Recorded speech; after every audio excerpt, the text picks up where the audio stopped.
কাবলি ছোলা রান্না করবো, যে সেদ্ধ করে নিয়েছি প্রেশার কুকারে। মশলাগুলো তেল ছেড়ে দিয়েছে, এবার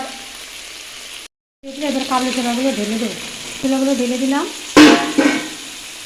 দিয়ে কষিয়ে নেব। কিছুক্ষণ কষাবো না, সামান্য একটু কষিয়ে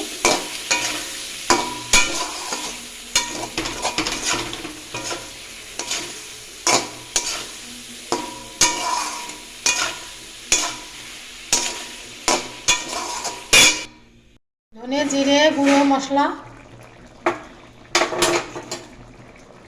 একটু বাটার, একটু চানা মশলা আর একটু দিলাম।